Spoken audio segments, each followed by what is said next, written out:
Hey, I'm not going to take too much time. I'm going to spend about 5 minutes just displaying some of the material that Olwyn mentioned in her talk.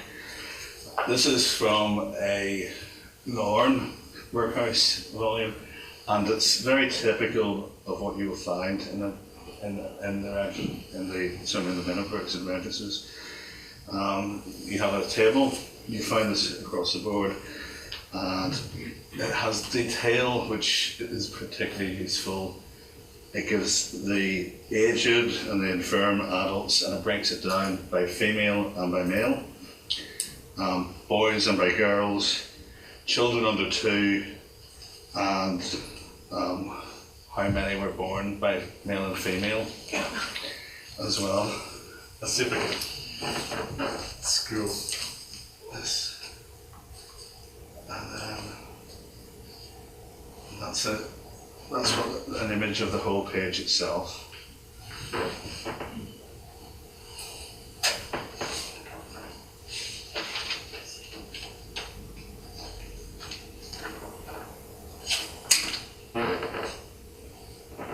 This is new technology where none of us are that familiar with it.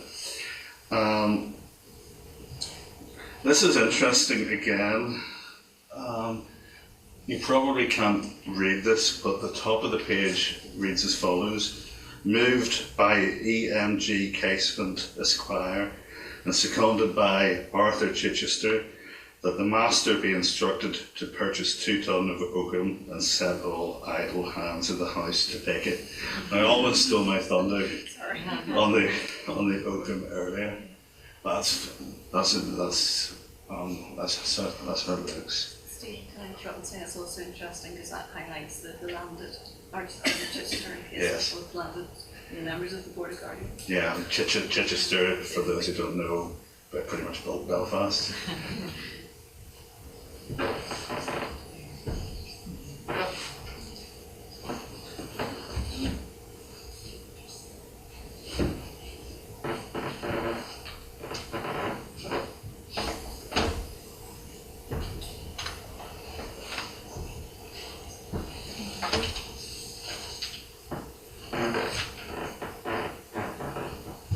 Moving now to Ballymoney, which was the subject of Frank's talk.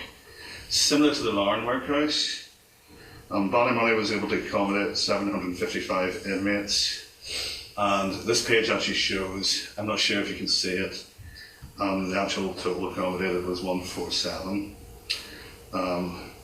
Further down, the medical officer, having reported that Sarah Coleman, a woman who was admitted last week as a dangerous lunatic, requests that the necessary steps be taken to get Sarah Coleman sent to an asylum.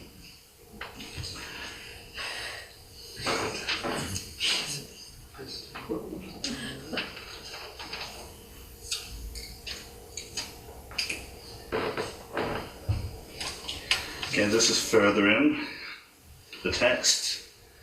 Yeah.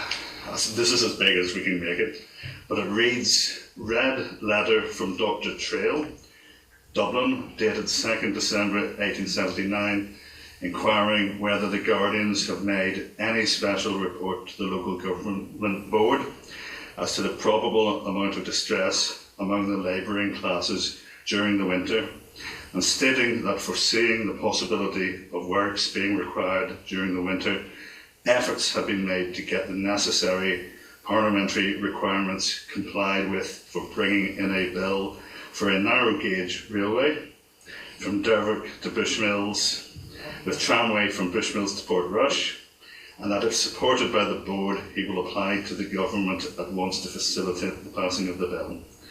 While the Guardians in principle supported the bill, they felt that destitution would not be as great as feared, and that as they had only 160 inmates in a workhouse built for 721, they had enough room for those who needed it.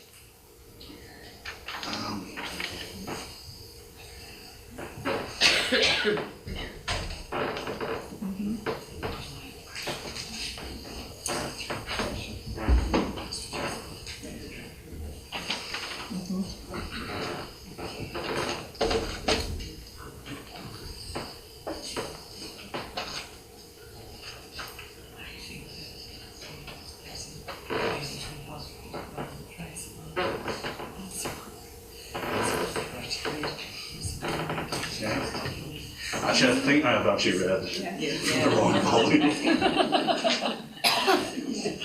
Which, in this case, you can read the exact detail. Now, we've got a few more volumes here at the front, which we're going to leave out so that you can actually have a look at yourselves. We also have 2 volumes sitting at the end, which are just too big to display on this viewer. So you're more than welcome to come up and have a look.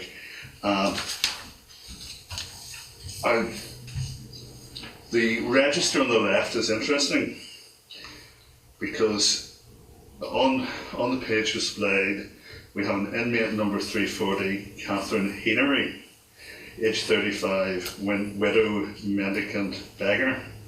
The register states she is pregnant and has a 5-year-old son with her. Enters the house on 11th January 1950. 13th of January, her baby, a girl, is born. Now she and her son leave the house on 19th of February 1850, but there's no mention of the girl going. So, reading between the lines, we think she probably died, probably around about the 14th of February. And I suppose this ties in with some of the questions that were asked last month by one of the speakers, Raymond, I think it was, who got up and said, look, ask questions why do these dates not add up? And we'd certainly encourage you to do that.